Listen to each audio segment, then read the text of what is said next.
Rebonjour, donc nouvelle phase, on doit en être à la 7e, 8e ou 9e vidéo, je fais des vidéos très courtes.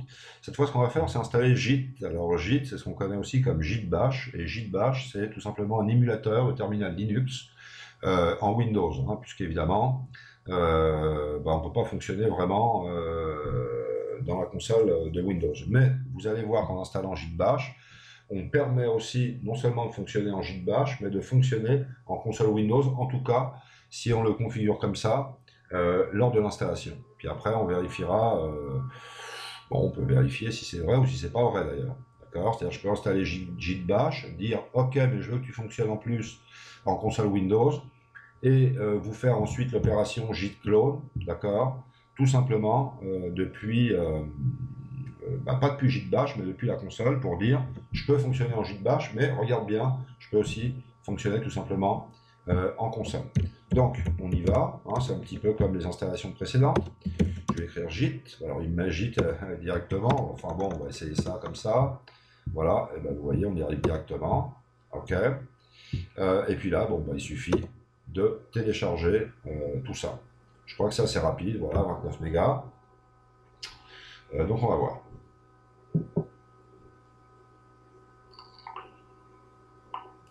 Version très récente d'ailleurs, qui a 8 jours.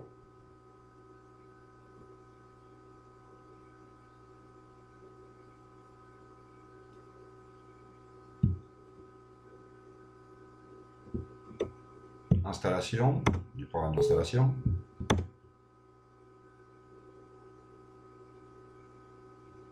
Enfin, on n'installe pas le programme d'installation nous permet d'installer le programme, c'est mieux. On y va, c'est programme file Git, Quick Launch, on desktop, pas de problème. Windows Explorer Integration, donc intégration dans l'explorateur de Windows, Git Bash, Git Drive, pourquoi pas. Voilà, c'est bon, suffisant. Ok, je lance, on va voir la vitesse.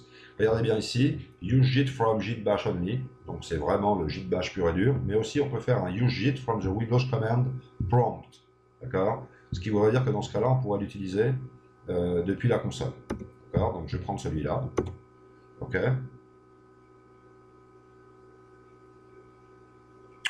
A priori, ça, je pense que c'est bon.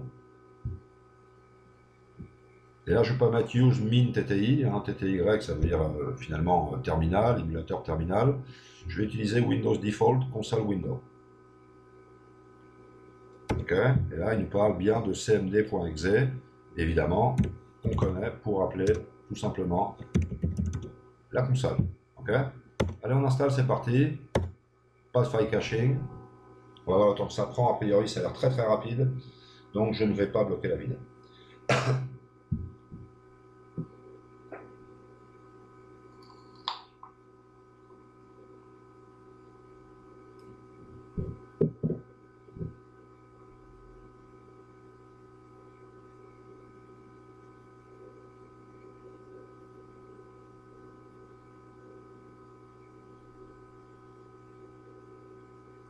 Voilà, donc a priori on ferme ça, ça je ferme, ça je peux fermer, et on a tout simplement le Git Bash qui se situe ici. On fait un double clic, et c'est ça le Git Bash. Donc ça veut dire par exemple, si je fais un dir, ça va marcher, mais le dir c'est plutôt DOS.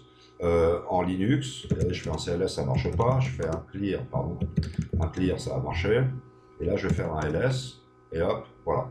D'accord.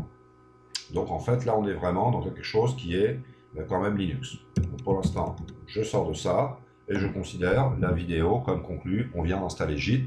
Donc, pour rappel, on a installé VirtualBox, Vagrant, Composer et Git. D'accord? À tout de suite pour la prochaine vidéo et voir comment on va utiliser ce Git. D'accord? Ou ce Git Bash. D'accord? Donc, j'insiste, émulateur terminal Linux and Windows.